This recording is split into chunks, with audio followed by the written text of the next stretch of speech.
ಓಂ ಗಂಗನಪತಿಯೇ ನಮಃ. ಜೈ ಶ್ರೀಕೃಷ್ಣ. ಎಲ್ಲರಿಗೂ ನಮಸ್ಕಾರ. ಇಂದಿನ ಈ ವಿಡಿಯೋದಲ್ಲಿ ಭಗವದ್ಗೀತೆಯ ಅಧ್ಯಾಯ 3 ಕರ್ಮಯೋಗದಿಂದ ಶ್ಲೋಕ 19ರಿಂದ 24ರವರೆಗೆ ಕವರ್ ಮಾಡಲಿಕ್ಕಿದ್ದೇವೆ. ಶ್ಲೋಕ 19. ತಸ್ಮಾತ್ ಅಸಕ್ತಃ ಸತತಂ ಕಾರ್ಯಂ ಕರ್ಮ ಸಮಾಚರ ಅಸಕ್ತಃ ಹಿ ಅಚರನ್ ಕರ್ಮ ಪರಂ ಆಪ್ನೋತಿ ಪುರುಷ. ಆದ್ದರಿಂದ ಕರ್ಮಫಲದಲ್ಲಿ ಆಸಕ್ತಿ ಇಲ್ಲದೆ ಕರ್ತವ್ಯವೆಂದು ಕರ್ಮವನ್ನು ಮಾಡಬೇಕು. ಅನಾಸಕ್ತ ಕರ್ಮದಿಂದ ಮನುಷ್ಯನು ಪರಮ ಪ್ರಭುವನ್ನು ಹೊಂದಬಹುದು. ಭಕ್ತರಿಗೆ ದೇವೋತ್ತಮ ಪುರುಷನು ಪರಾತ್ಪರ, ಮಾಯಾವಾದಿಗಳಿಗೆ ಮುಕ್ತಿ.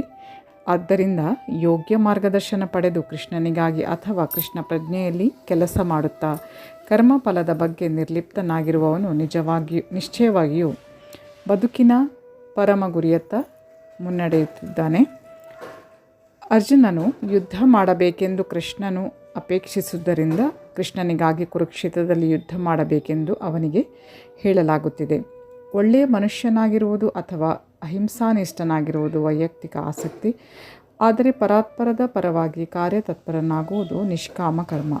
ಇದು ಅತ್ಯಂತ ಶ್ರೇಷ್ಠ ರೀತಿಯ ಪರಿಪೂರ್ಣ ಕರ್ಮ. ಇದನ್ನೇ ದೇವೋತ್ತಮ ಪರಮ ಪುರುಷನಾದ ಶ್ರೀಕೃಷ್ಣನು ಪ್ರತಿಪಾದಿಸುವುದು. ನಿಯಮಿತ ಯಜ್ಞಗಳಂತೆ ವೈದಿಕ ಆಚರಣೆಗಳ ಉದ್ದೇಶವು ಇಂದ್ರಿಯ ತೃಪ್ತಿಗಾಗಿ ಮಾಡಿದ ಪಾಪಕರ್ಮಗಳಿಂದ ಪರಿಶುದ್ಧರಾಗುವುದು. ಆದರೆ ಕೃಷ್ಣ ಪ್ರಜ್ಞೆಯಿಂದ ಮಾಡಿದ ಕೆಲಸವು ಒಳ್ಳೆಯ ಕರ್ಮ ಅಥವಾ ಕೆಟ್ಟ ಕರ್ಮಗಳ ಫಲವನ್ನು ಮೀರಿದ್ದು. ಕೃಷ್ಣ ಪ್ರಜ್ಞೆ ಇರುವ ಮನುಷ್ಯನಿಗೆ ಫಲಾಸಕ್ತಿ ಇಲ್ಲ. ಅವನು ಕೃಷ್ಣನಿಗಾಗಿಯೇ ಕಾರ್ಯನಿರತನಾಗುತ್ತಾನೆ. ಅವನು ಎಲ್ಲ ಬಗೆಯ ಕಾರ್ಯಗಳಲ್ಲಿ ತೊಡಗುತ್ತಾನೆ, ಆದರೆ ಸಂಪೂರ್ಣವಾಗಿ ನಿರ್ಲಿಪ್ತನಾಗಿರುತ್ತಾನೆ. ಕರ್ಮಣೈವ ಹಿ ಸಂಸಿದ್ಧಿಮಾಸ್ತಿತ ಜನಕಾದಯಃ ಲೋಕಸಂಗ್ರಹಂ ಏವಾಪಿ ಸಂಪಶ್ಯನ್ ಕರ್ತುಂ ಅರ್ಹಸಿ. ಜನಕನಂತಹ ರಾಜರು ನಿಯಮಿತ ಕರ್ಮಗಳನ್ನು ಮಾಡುವುದರಿಂದಲೇ ಪರಿಪೂರ್ಣತೆಯನ್ನು ಪಡೆದರು. ಆದ್ದರಿಂದ ಜನಸಾಮಾನ್ಯರಿಗೆ ಶಿಕ್ಷಣ ನೀಡುವುದಕ್ಕಾಗಿ ನೀನು ನಿನ್ನ ಕೆಲಸವನ್ನು ಮಾಡಬೇಕು. ಜನಕನಂತಹ ರಾಜರು ಆತ್ಮ ಸಾಕ್ಷಾತ್ಕಾರ ಪಡೆದವರು. ಆದುದರಿಂದ ವೇದಗಳಲ್ಲಿ ಹೇಳಿದ ಕರ್ತವ್ಯಗಳನ್ನು ಅವರು ಮಾಡಬೇಕಾಗಿರಲಿಲ್ಲ. ಆದರೂ ಜನಸಾಮಾನ್ಯರಿಗೆ ಮೇಲ್ಪಂಕ್ತಿಯಾಗಲು ಅವರು ಎಲ್ಲ ನಿಯಮಿತ ಕರ್ತವ್ಯಗಳನ್ನು ಮಾಡಿದರು. ಜನಕನು ಸೀತೆಯ ತಂದೆ ಮತ್ತು ಶ್ರೀರಾಮನ ಮಾವ. ಭಗವಂತನ ಮಹಾಭಕ್ತನಾದುದರಿಂದ ಆತನು ಆಧ್ಯಾತ್ಮಿಕ ನೆಲೆಯಲ್ಲಿದ್ದನು.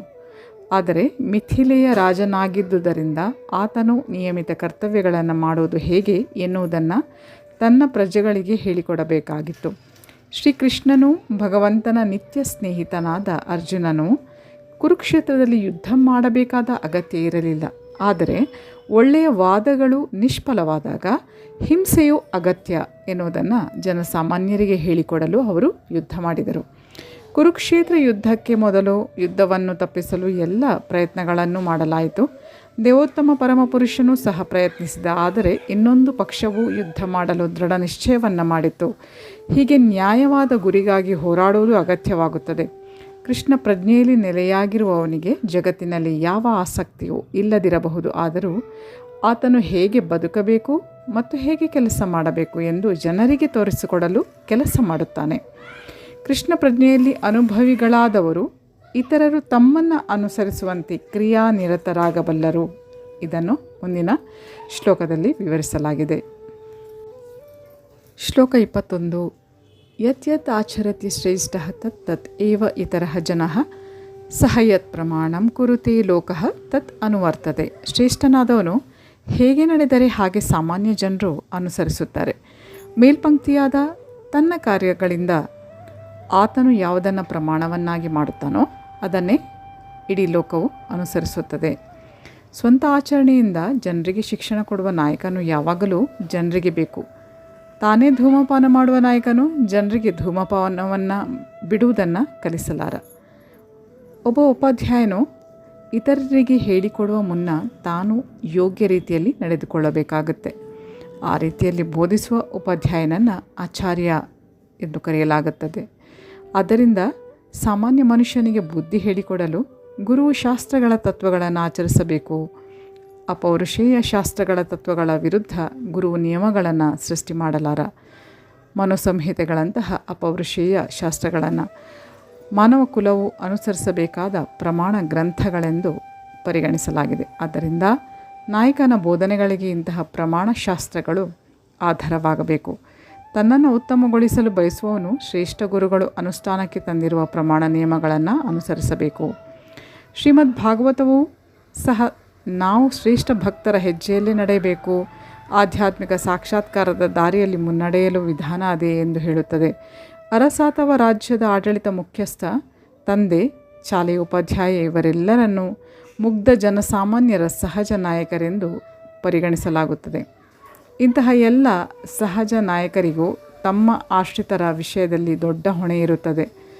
ಆದ್ದರಿಂದ ಅವರಿಗೆ ನೈತಿಕ ಮತ್ತು ಆಧ್ಯಾತ್ಮಿಕ ಸಂಹಿತೆಗಳ ಪ್ರಮಾಣ ಗ್ರಂಥಗಳ ಪರಿಚಯವೂ ಚೆನ್ನಾಗಿರಬೇಕು. ಶ್ಲೋಕ 22. ನಮೇ ಪಾರ್ಥ ಅಸ್ತಿ ಕರ್ತವ್ಯಂ ತ್ರಿಷು ಲೋಕೇಶು ಕಿಂಚನ ನ ಅನವಾಪ್ತಂ ಅವಾಪ್ತವ್ಯಂ ವರ್ತೆ ಏವ ಚ ಕರ್ಮಣಿ. ಪಾರ್ಥನೆ, 3 ಲೋಕಗಳಲ್ಲಿಯೂ ನನಗೆ ನಿಯಮಿತವಾದ ಯಾವುದೇ ಕಾರ್ಯವಿಲ್ಲ. ನಾನು ಬಯಸುವ ವಸ್ತು ಯಾವುದೂ ಇಲ್ಲ. ನಾನು ಪಡೆಯಬೇಕಾದದ್ದು ಏನೂ ಇಲ್ಲ. ಆದರೂ ನಾನು ನಿಯಮಿತ ಕರ್ತವ್ಯಗಳಲ್ಲಿ ನಿರತನಾಗಿದ್ದೇನೆ ಎಂದು ಕೃಷ್ಣ ಹೇಳುತ್ತಾನೆ. ವೈದಿಕ ಸಾಹಿತ್ಯದಲ್ಲಿ ದೇವೋತ್ತಮ ಪರಮ ಪುರುಷನನ್ನು ಹೀಗೆ ವರ್ಣಿಸಲಾಗಿದೆ. ಪರಮಪ್ರಭು, ಎಲ್ಲ ನಿಯಂತ್ರಕರ ನಿಯಂತ್ರಕನು, ನಾನಾ ಗ್ರಹಾಧಿಪತಿಗಳಲ್ಲಿ ಗರಿಷ್ಠನು, ಎಲ್ಲರೂ ಅವನಿಗೆ ವಿಧೇಯರು, ಎಲ್ಲ ಜೀವಿಗಳಿಗೂ ವಿಶಿಷ್ಟ ಶಕ್ತಿಯನ್ನು ವಹಿಸುವವನು ಪರಮೇಶ್ವರನೇ. ಅವರು ಸ್ವತಃ ಪರಾತ್ಪರರಲ್ಲ. ಅವನು ಎಲ್ಲ ದೇವತೆಗಳಿಗೂ ಪೂಜಾರ್ಹನು ಮತ್ತು ಎಲ್ಲ ನಿರ್ದೇಶಕರ ಪರಮ ನಿರ್ದೇಶಕನು. ಆದ್ದರಿಂದ ಅವನು ಎಲ್ಲ ಬಗೆಯ ಲೌಕಿಕ ನಾಯಕರನ್ನು ಮೀರಿದವನು, ಎಲ್ಲರಿಗೂ ಪೂಜಾರ್ಹನು, ಅವನಿಗಿಂತ ಶ್ರೇಷ್ಠರಿಲ್ಲ. ಅವನೇ ಎಲ್ಲ ಕಾರಣಗಳ ಪರಮ ಕಾರಣನು. ಅವನಿಗೆ ಸಾಮಾನ್ಯ ಜೀವಿಯಂತೆ ಶರೀರವಿಲ್ಲ. ಅವನ ಶರೀರಕ್ಕೂ ಆತ್ಮಕ್ಕೂ ವ್ಯತ್ಯಾಸವಿಲ್ಲ. ಅವನು ಪರಮೋನ್ನತನು. ಅವನ ಎಲ್ಲ ಇಂದ್ರಿಯಗಳೂ ದಿವ್ಯವಾದವು. ಅವನ ಯಾವುದೇ ಇಂದ್ರಿಯವೋ ಬೇರಾವುದೇ ಇಂದ್ರಿಯದ ಕೆಲಸ ಮಾಡಬಲ್ಲದು. ಆದ್ದರಿಂದ ಅವನಿಗಿಂತ ಶ್ರೇಷ್ಠರಿಲ್ಲ, ಅವನ ಸಮಾನರಿಲ್ಲ. ಅವನ ಶಕ್ತಿಗಳು ವಿಧ ವಿಧವಾದವು. ಆದ್ದರಿಂದ ಅವನ ಕ್ರಿಯೆಗಳು ತಂತಾವೇ ಸಹಜ ಕ್ರಮದಲ್ಲಿ ನಡೆಯುತ್ತವೆ. ದೇವೋತ್ತಮ ಪರಮಪುರುಷನಲ್ಲಿ ಪ್ರತಿಯೊಂದು ಪೂರ್ಣ ಸಮೃದ್ಧಿಯಲ್ಲಿದ್ದು ಪೂರ್ಣ ಸತ್ಯದಲ್ಲಿ ಇರುವುದರಿಂದ ದೇವೋತ್ತಮ ಪರಮಪುರುಷನು ಮಾಡಬೇಕಾದ ಕರ್ತವ್ಯ ಯಾವುದೂ ಇಲ್ಲ. ಕರ್ಮಫಲಗಳನ್ನು ಸ್ವೀಕರಿಸಬೇಕಾದವನಿಗೆ ಯಾವುದಾದರೂ ನಿಯತ ಕರ್ತವ್ಯವಿರುತ್ತದೆ. ಆದರೆ 3 ಲೋಕಗಳಲ್ಲಿಯೂ ಸಾಧಿಸಬೇಕಾದದ್ದು ಏನೂ ಇಲ್ಲದಿರುವವನಿಗೆ ಕರ್ತವ್ಯವಿಲ್ಲ. ಆದರೂ ಶ್ರೀಕೃಷ್ಣನು ಕ್ಷತ್ರಿಯರ ನಾಯಕನಾಗಿ ಕುರುಕ್ಷೇತ್ರದಲ್ಲಿ ಕ್ರಿಯೆಯಲ್ಲಿ ನಿರತನಾಗಿದ್ದಾನೆ. ಏಕೆಂದರೆ ಸಂಕಟದಲ್ಲಿ ಇರುವವರಿಗೆ ರಕ್ಷಣೆಯನ್ನು ಕೊಡುವುದು ಕ್ಷತ್ರಿಯರ ಕರ್ತವ್ಯ. ಅಪೌರುಷೇಯ ಶಾಸ್ತ್ರಗಳ ಎಲ್ಲ ನಿಯಮಗಳನ್ನು ಮೀರಿದವನಾದರೂ ಅಪೌರುಷೇಯ ಶಾಸ್ತ್ರಗಳನ್ನು ಉಲ್ಲಂಘಿಸುವಂತಹ ಯಾವ ಕಾರ್ಯವನ್ನು ಕೃಷ್ಣನು ಮಾಡುವುದಿಲ್ಲ. ಶ್ಲೋಕ 24. ಉಸ್ಸಿದೇಯು ಇಮೇ ಲೋಕಾಹ ನ ಕುರ್ಯಾಂ ಕರ್ಮ ಚೇತ್ ಅಹಂ ಸಂಕರಸ್ಯ ಚ ಕರ್ತಾ ಸ್ಯಾಂ ಉಪಹನ್ಯಾಂ ಇಮಾಹ ಪ್ರಜಾಹ. ಕೃಷ್ಣ ಈ ರೀತಿ ಹೇಳುತ್ತಾರೆ, ನಾನು ನಿಯಮಿತ ಕರ್ತವ್ಯವನ್ನು ಮಾಡದಿದ್ದರೆ ಈ ಲೋಕಗಳೆಲ್ಲ ನಾಶವಾಗುವು. ನಾನೇ ವರ್ಣಸಂಕರಕ್ಕೆ ಆಗ ಕಾರಣನಾಗುತ್ತೇನೆ. ಆದ್ದರಿಂದ ನಾನೇ ಎಲ್ಲ ಜೀವಿಗಳ ಶಾಂತಿಯನ್ನು ನಾಶ ಮಾಡುತ್ತೇನೆ. ವರ್ಣಸಂಕರ ಅಂದರೆ ಸಮಾಜದ ಶಾಂತಿಯನ್ನು ಕಲುಕುವಂತಹ ಒಂದು ಅನಪೇಕ್ಷಿತ ಜನಸಂಖ್ಯೆ. ಈ ಸಾಮಾಜಿಕ ಕ್ಷೋಭೆಯನ್ನು ತಡೆಯಲು ವಿಹಿತ ನಿಯಮಗಳಿವೆ. ಇವುಗಳಿಂದ ಜನತೆಯು ತಾನಾಗಿ ಶಾಂತಿಯುತವಾಗಿ ಬದುಕಿನಲ್ಲಿ ಆಧ್ಯಾತ್ಮಿಕ ಪ್ರಗತಿಗೆ ವ್ಯವಸ್ಥೆಗೊಳ್ಳುತ್ತದೆ. ಶ್ರೀಕೃಷ್ಣನು ಅವತರಿಸಿದಾಗ ಆತನು ಸಹಜವಾಗಿ ಇಂತಹ ನಿಯಮ ನಿಬಂಧನೆಗಳೊಡನೆ ವ್ಯವಹರಿಸುತ್ತಾನೆ. ಇಂತಹ ಮುಖ್ಯವಾದ ಆಚರಣೆಗಳ ಘನತೆಯನ್ನು ಅಗತ್ಯವನ್ನು ಕಾಪಾಡಲು ಹೀಗೆ ಮಾಡಬೇಕಾಗುತ್ತದೆ. ಭಗವಂತನು ಎಲ್ಲ ಜೀವಿಗಳ ತಂದೆ. ಜೀವಿಗಳಿಗೆ ತಪ್ಪು ಮಾರ್ಗದರ್ಶನ ದೊರೆತರೆ ಪರೋಕ್ಷವಾಗಿ ಅದರ ಹೊಣೆ ಭಗವಂತನದು. ಆದ್ದರಿಂದ ನಿಯಂತ್ರಕ ತತ್ವಗಳನ್ನು ಸಾಮಾನ್ಯವಾಗಿ ಅಸಡ್ಡೆ ಮಾಡಿದಾಗೆಲ್ಲ ಭಗವಂತನೇ ಭೂಮಿಗಿಳಿದು ಬಂದು ಸಮಾಜವನ್ನು ತಿದ್ದುತ್ತಾನೆ. ಆದರೂ ನಾವು ಈ ಸಂಗತಿಯನ್ನು ಎಚ್ಚರದಿಂದ ಗಮನಿಸಬೇಕು. ನಾವು ಭಗವಂತನ ಹೆಜ್ಜೆಯಲ್ಲೇ ನಡೆಯಬೇಕು. ಆದರೆ ನಾವು ಅವನನ್ನು ಅನುಕರಿಸಲಾರೆವು ಎನ್ನುವುದನ್ನು ನೆನಪಿಡಬೇಕು. ಅನುಸರಿಸುವುದು ಮತ್ತು ಅನುಕರಿಸುವುದು ಒಂದೇ ಮಟ್ಟದಲ್ಲಿ ಇರುವುದಿಲ್ಲ. ಭಗವಂತನು ತನ್ನ ಬಾಲ್ಯದಲ್ಲಿ ಗೋವರ್ಧನ ಗಿರಿಯನ್ನು ಎತ್ತಿದನು. ನಾವು ಅವನನ್ನು ಅನುಕರಿಸಲಾರೆವು. ಇದನ್ನು ಯಾವ ಮನುಷ್ಯನೂ ಮಾಡಲು ಸಾಧ್ಯ ಇಲ್ಲ. ನಾವು ಆತನ ಉಪದೇಶಗಳನ್ನು ಅನುಸರಿಸಬೇಕು. ಆದರೆ ನಾವು ಯಾವಾಗಲೂ ಅವನನ್ನು ಅನುಕರಿಸಬಾರದು. ಶ್ರೀಮದ್ ಭಾಗವತವು ಹೇಳುವಂತೆ ಮನುಷ್ಯನು ಭಗವಂತನ ಮತ್ತು ಅವನಿಂದ ಅಧಿಕಾರ ಪಡೆದ ಸೇವಕರ ಉಪದೇಶಗಳನ್ನು ಅನುಸರಿಸಬೇಕು ಅಷ್ಟೇ. ಅವರ ಉಪದೇಶಗಳು ನಮಗೆ ಕಲ್ಯಾಣಕರ. ಬುದ್ಧಿವಂತನಾದ ಮನುಷ್ಯನು ಅವರು ಉಪದೇಶಿಸಿದಂತೆ ಆಚರಿಸುತ್ತಾನೆ, ಆದರೆ ಅವರ ಕಾರ್ಯಗಳನ್ನು ಅನುಕರಿಸದಂತೆ ಎಚ್ಚರಿಕೆ ವಹಿಸಬೇಕು. ಶಿವನನ್ನು ಅನುಕರಿಸಿ ವಿಷದ ಸಮುದ್ರವನ್ನು ಕುಡಿಯಲು ಪ್ರಯತ್ನಿಸಬಾರದು. ಈಶ್ವರರ ಎಂದರೆ ವಾಸ್ತವವಾಗಿ ಸೂರ್ಯಚಂದ್ರರ ಚಲನೆಗಳನ್ನು ನಿಯಂತ್ರಿಸಬಲ್ಲವರ ಸ್ಥಾನವನ್ನು ಉಚ್ಚ ಎಂದು ನಾವು ಯಾವಾಗಲೂ ಭಾವಿಸಬೇಕು. ಇಂತಹ ಶಕ್ತಿ ಇಲ್ಲದೆ ಅತ್ಯಂತ ಶಕ್ತರಾದ ಈಶ್ವರನನ್ನು ಅನುಕರಿಸಲು ಸಾಧ್ಯ ಇಲ್ಲ. ಶಿವನು ವಿಷದ ಸಾಗರವನ್ನು ಕುಡಿದ, ಆದರೆ ಸಾಮಾನ್ಯ ಮನುಷ್ಯನು ಅಂತಹ ವಿಷದ ಹನಿಯನ್ನು ಕುಡಿಯಲು ಪ್ರಯತ್ನಿಸಿದರೂ ಸತ್ತು ಹೋಗುತ್ತಾನೆ. ಗಾಂಜಾ ಅಥವಾ ಅಂತಹ ಮಾದಕ ವಸ್ತುಗಳನ್ನು ಸೇವಿಸಲು ಬಯಸುವ ಹುಸಿ ಶಿವಭಕ್ತರು ಅನೇಕರಿದ್ದಾರೆ. ಶಿವನ ಕಾರ್ಯಗಳನ್ನು ಹೀಗೆ ಅನುಕರಿಸಿ ತಾವು ಸಾವನ್ನು ಹತ್ತಿರಕ್ಕೆ ಕರೆಯುತ್ತಿದ್ದೇವೆ ಎನ್ನುವುದನ್ನು ಅವರು ಮರೆಯುತ್ತಾರೆ. ಇದೇ ರೀತಿ ಭಗವಂತನ ರಾಸಲೀಲೆಯನ್ನು ಬಯಸುವ ಶ್ರೀಕೃಷ್ಣನ ಹುಸಿ ಭಕ್ತರಿದ್ದಾರೆ. ಅವರು ತಾವು ಗೋವರ್ಧನಗಿರಿಯನ್ನು ಎತ್ತಲಾರೆವು ಎನ್ನುವುದನ್ನು ಮರೆಯುತ್ತಾರೆ. ಆದ್ದರಿಂದ ಉತ್ತಮ ಮಾರ್ಗ ಎಂದರೆ ಬಲಶಾಲಿಗಳನ್ನು ಅನುಕರಿಸಲು ಹೋಗದೆ ಅವರ ಉಪದೇಶವನ್ನು ಅನುಸರಿಸುವುದು. ಅವರ ಅರ್ಹತೆ ಇಲ್ಲದೆ ಅವರ ಸ್ಥಾನಗಳನ್ನು ಆಕ್ರಮಿಸಲು ಪ್ರಯತ್ನಿಸಬಾರದು. ಪರಮ ಪ್ರಭುವಿನ ಶಕ್ತಿ ಇಲ್ಲದ ದೇವರ ಅವತಾರಗಳು ಎಷ್ಟೋ ಇವೆ. ವಿಡಿಯೋ ಮುಕ್ತಾಯಗೊಳಿಸೋ ಮೊದಲು ನಾವು ಇತ್ತೀಚೆಗೆ ಕಾಶಿಗೆ ನೀಡಿದ ಭೇಟಿಯ ಬಗ್ಗೆ ಎರಡು ವಿಚಾರವನ್ನು ತಮ್ಮೊಂದಿಗೆ ಶೇರ್ ಮಾಡಲಿಕ್ಕೆ ಇಷ್ಟಪಡ್ತೇನೆ. ಕಾಶಿ, ವಾರಣಾಸಿ, ಬನಾರಸ್ ಹೀಗೆ ಆ ಕ್ಷೇತ್ರಕ್ಕೆ ಬೇರೆ ಬೇರೆ ಹೆಸರು. ಕಾಶಿ ದಲ್ಲಿ ಇರುವಂತಹ ವಿಶ್ವನಾಥ ದೇವರ ದರ್ಶನ ಮಾಡುವ ಇಚ್ಛೆ ತುಂಬ ಸಮಯದಿಂದ ಇತ್ತು. ಪಿತೃಪಕ್ಷ ಸಂದರ್ಭ, ಪಿತೃಕಾರ್ಯ ಸ್ವಕಾರ್ಯ ಎರಡೂ ನೆರವೇರಿಸುವ ಇಚ್ಛೆಯಿಂದ ನಾವು ಆ ಸಂದರ್ಭ ಭೇಟಿ ನೀಡಿದೆವು. ಕಾಶಿಯಲ್ಲಿ ನಾವಿದ್ದ ರೂಮಿನ ಬಾಲ್ಕನಿ ಗಂಗಾ ನದಿಯ ಮೇಲೆ ಇದ್ದುದರಿಂದ ಅಲ್ಲಿ ಕುಳಿತ ತಕ್ಷಣ ಆದ ಶಾಂತಿ, ಸಿಕ್ಕಿದ ನೆಮ್ಮದಿ ವರ್ಣಿಸಲು ಅಸಾಧ್ಯ. ಪವಿತ್ರವಾದ ಗಂಗೆಯನ್ನು ಭಗೀರಥ ತನ್ನ ಪಿತೃಗಳ ಮೋಕ್ಷಕ್ಕಾಗಿ ಭೂಮಿಗೆ ತಂದ ಕತೆ ತಮಗೆಲ್ಲರಿಗೆ ತಿಳಿದಿರಬೇಕು. ಪವಿತ್ರ ನದಿಯ ದಡದಲ್ಲಿ ಅಲ್ಲಿನ ಶಾಂತಿಯನ್ನು ಪ್ರತಿಯೊಬ್ಬರೂ ಅನುಭವಿಸಲೇಬೇಕು. ಕಾಶಿ ವಿಶ್ವನಾಥನ ದರ್ಶನಕ್ಕಾಗಿ ಬೆಳಗ್ಗಿನ ಜಾವ 5 ಗಂಟೆಗೆ ಅಭಿಷೇಕಕ್ಕೆ ಬೇಕಾದ ಹೂ ಇತರ ವಸ್ತುಗಳ ಜೊತೆ ದರ್ಶನಕ್ಕಾಗಿ ಸಾಲಲ್ಲಿ ನಿಂತೆವು. ಬೆಳಗಿನ ಜಾವ 4 ಗಂಟೆಗೆ ಆರಂಭವಾಗುವಂತಹ ದರ್ಶನ ಆಗಲೇ ಕಡಿಮೆ ಪಕ್ಷ 500-600 ಜನರು ದರ್ಶನ ಮಾಡಿ ಮುಗಿದಿತ್ತು. ಎಷ್ಟೇ ಜನ ಇದ್ದರೂ ಮಂದಿರ ವಿಶಾಲವಾದದ್ದರಿಂದ ಆರಾಮವಾಗಿ ಶಿವನ ದರ್ಶನ ಆಯಿತು. ಅಲ್ಲಲ್ಲಿ ಶಿವಲಿಂಗ ಆರಾಮವಾಗಿ ಶಿವಲಿಂಗಕ್ಕೆ ಅಭಿಷೇಕ ಮಾಡುವಂತಹ ವ್ಯವಸ್ಥೆಯನ್ನು ಅಲ್ಲಿ ಮಾಡಲಾಗಿತ್ತು. ನಾವು ತಂದಂತಹ ವಸ್ತುಗಳನ್ನು ಶಿವಲಿಂಗಕ್ಕೆ ಅರ್ಪಿಸಿ ಇನ್ನೂ ಸ್ವಲ್ಪ ಹಾಲನ್ನು ಮಂದಿರದೊಳಗೆ ಖರೀದಿಸಿ ಅಲ್ಲಿದ್ದ ಹಲವು ಲಿಂಗಗಳಿಗೆ ಅರ್ಪಿಸಿದೆವು.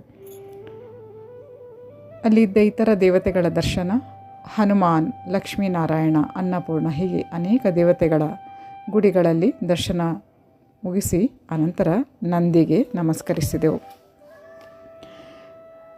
ಪಿತೃಗಳಿಗಾಗಿ ಪ್ರಾರ್ಥಿಸಿ, ಅವರ ಶಾಂತಿಗಾಗಿ ಪ್ರಾರ್ಥಿಸಿ ಹಾಗೂ ಪಿತೃಗಳ ನಿಮಿತ್ತ ಅನ್ನದಾನಕ್ಕಾಗಿ ದಾನ ಹಾಗೂ ಪಿತೃಗಳ ನಿಮಿತ್ತ ಬ್ರಾಹ್ಮಣರಿಗೆ ದಾನವನ್ನು ಮಾಡಿದೆವು. ಸ್ವಲ್ಪ ಹೊತ್ತು ಅಲ್ಲೇ ಕುಳಿತು ಧ್ಯಾನ ಮಾಡಿದಾಗ ಅನೇಕ ವಿಚಾರಗಳು ಡೌನ್ಲೋಡ್ ಆಗಲು ಪ್ರಾರಂಭ ಆಯಿತು. ಅತ್ಯಂತ ಶಕ್ತಿಶಾಲಿ ಸ್ಥಳ. ಪ್ರತಿಯೊಬ್ಬ ಸನಾತನಿ ಆ ಶಕ್ತಿಯನ್ನು, ಆ ಎನರ್ಜಿಯನ್ನು, ಆ ಕ್ಷೇತ್ರದ ಎನರ್ಜಿಯನ್ನು ಖಂಡಿತ ಅನುಭವಿಸಲೇಬೇಕು. ನಮ್ಮ ದೇಶದ ವಿವಿಧ ಭಾಗಗಳಲ್ಲಿರುವಂತಹ 12 ಜ್ಯೋತಿರ್ಲಿಂಗಗಳಲ್ಲಿ ಕಾಶಿಯಲ್ಲಿರುವಂತಹ ಶಿವಲಿಂಗ ಮೊದಲನೆಯದ್ದು ಎಂದು ಹೇಳಲಾಗಿದೆ. ಅಲ್ಲಿಂದ ಮುಂದೆ ದೇವಳದ ಮುಂದುಗಡೆ ಇದ್ದಂತಹ ನದಿ ತೀರಕ್ಕೆ ತೆರಳಿದೆವು. ಕಾಶಿಯು ಗಂಗಾ ನದಿಯ ತೀರದಲ್ಲಿದೆ. ಗಂಗಾ ನದಿ ತೀರದಲ್ಲಿ ಸ್ವಲ್ಪ ಮುಂದಕ್ಕೆ ಮಣಿಕರ್ಣಿಕಾ ಘಾಟ್. ಇಲ್ಲಿ ಎಲ್ಲ ಹೊತ್ತು ಶವದಹನ ಮಾಡಲಾಗುತ್ತೆ. ಮಾ ಸತಿಯು ತನ್ನ ದೇಹತ್ಯಾಗವನ್ನು ಮಾಡಿದ ಸಂದರ್ಭ ಶಿವನು ಆಕೆಯ ದೇಹವನ್ನು ಎತ್ತಿಕೊಂಡು ರೋಧಿಸುತ್ತಿದ್ದಾಗ ವಿಷ್ಣು ತನ್ನ ಚಕ್ರದಿಂದ ಆ ದೇಹವನ್ನು ತುಂಡರಿಸಿದಾಗ ಆ ದೇಹ ವಿವಿಧ ಭಾಗಗಳಲ್ಲಿ ಬಿದ್ದು, ದೇಶದ ವಿವಿಧ ಭಾಗಗಳಲ್ಲಿ ಬಿದ್ದ ಕ್ಷೇತ್ರಗಳನ್ನೆಲ್ಲ ಶಕ್ತಿಪೀಠ ಎಂದು ಪರಿಗಣಿಸಲಾಗುತ್ತದೆ. ಶಕ್ತಿಶಾಲಿ ಪ್ರದೇಶ ಎಂದು ಪರಿಗಣಿಸಲಾಗುತ್ತದೆ. ಮಣಿಕರ್ಣಿಕಾ ಈ ಘಾಟ್ನಲ್ಲಿ ಮಾ ಸತಿಯ ಕಿವಿಯ ಓಲೆ ಬಿದ್ದಂತಹ ಸ್ಥಳ ಎಂದು ಹೇಳಲಾಗುತ್ತದೆ. ಮಣಿಕರ್ಣಿಕಾ ಘಾಟ್ನಲ್ಲಿ 24 ಗಂಟೆಗಳು ಕೂಡ ಶವದಹನವನ್ನು ಮಾಡಲಾಗುತ್ತದೆ. ಯಾಕಂದರೆ ಇಲ್ಲಿ ಶವದಹನ ಅಂದರೆ ಆ ಆತ್ಮಕ್ಕೆ ಮೋಕ್ಷ ಪ್ರಾಪ್ತಿ ಎಂದು ತಿಳಿಯಲಾಗಿದೆ. ಜೀವನ ಮರಣದ ಸೈಕಲ್ ಚಕ್ರದಿಂದ ಹೊರಗೆ ಬರುವಂತಹ ಒಂದು ಸ್ಥಿತಿಯನ್ನು ಇಲ್ಲಿಯ ಶವದಹನ ಕೊಡುತ್ತೆ ಎಂದು ಹೇಳಲಾಗಿದೆ. ಅದಕ್ಕೋಸ್ಕರ ಹೆಚ್ಚಿನವರು ಇಲ್ಲಿ ಶವದಹನ ಮಾಡುವಂಥದ್ದನ್ನು ಚೂಸ್ ಮಾಡ್ತಾರೆ. ಮಂದಿರದ ಹೊರಗೆ ಮಾ ವಿಶಾಲಾಕ್ಷಿಯ ದೇವಳಕ್ಕೆ, ಅದು ಕೂಡ ಶಕ್ತಿಪೀಠ ಎಂದು ಹೇಳಲಾಗುತ್ತದೆ. ಅಲ್ಲಿಗೂ ನಾವು ವಿಸಿಟ್ ಮಾಡಿದೆವು. ಕಾಶಿ ವಿಶ್ವನಾಥ್ ದೇವಳದ ಸುತ್ತಮುತ್ತ ವಾಹನ ಸಂಚಾರ ನಿಷಿದ್ಧ. ಪರಿಶುದ್ಧ ಗಾಳಿಯ ಸೇವನೆ ಜನರಿಗೆ ಸಿಗಲಿ ಎನ್ನುವ ಉದ್ದೇಶದಿಂದ ಇರಬಹುದೇನೋ. ಸದಾ ಜನರಿಂದ ತುಂಬಿ ತುಳುಕುವಂತಹ ವಿಶ್ವನಾಥನ ಕ್ಷೇತ್ರದ ದರ್ಶನ ಆದ ನಂತರ ಸ್ವಲ್ಪ ದೂರದಲ್ಲಿರುವಂತಹ ಮಾ ಕೂಷ್ಮಾಂಡ ಹಾಗೂ ಕಾಲಭೈರವನ ದರ್ಶನ ಮುಗಿಸಿ ನಾವು ಪ್ರಯಾಣ ಮುಂದುವರಿಸಿದೆವು. ಸೊ ಇದಿಷ್ಟು ಕಾಶಿಯ ಬಗ್ಗೆ ಒಂದು ಚಿಕ್ಕ ನೋಟ. ನಮ್ಮ ಎಲ್ಲ ಸನಾತನಿಗಳು ಆದಷ್ಟು ಈ ಕ್ಷೇತ್ರವನ್ನು ಒಮ್ಮೆಯಾದರೂ ದರ್ಶನ ಮಾಡಬೇಕು, ಅಲ್ಲಿಯ ಎನರ್ಜಿಯನ್ನು ಖಂಡಿತ ಅನುಭವಿಸ್ಕೊಳ್ಬೇಕು ಅಂತ ನಾನು ಈ ಮೂಲಕ ಕೇಳ್ತಾ ಇದ್ದೇನೆ. ಓಕೆ, ಇಲ್ಲಿಗೆ ಈ ವಿಡಿಯೋವನ್ನು ಮುಗಿಸ್ತೇನೆ. ಹಾಗೂ ಭಗವದ್ಗೀತೆಯ ಮುಂದಿನ ಶ್ಲೋಕಗಳನ್ನು ಮುಂದಿನ ವಿಡಿಯೋದಲ್ಲಿ ತಮ್ಮ ಮುಂದಿಡ್ತೇನೆ. ಅಲ್ಲಿವರೆಗೆ please take care, have a good day. Jai Shivashakti, Jai Ma Kali, Jai Shrikrishna. Shrikrishna ಅರ್ಪಣಮಸ್ತು. Thank you.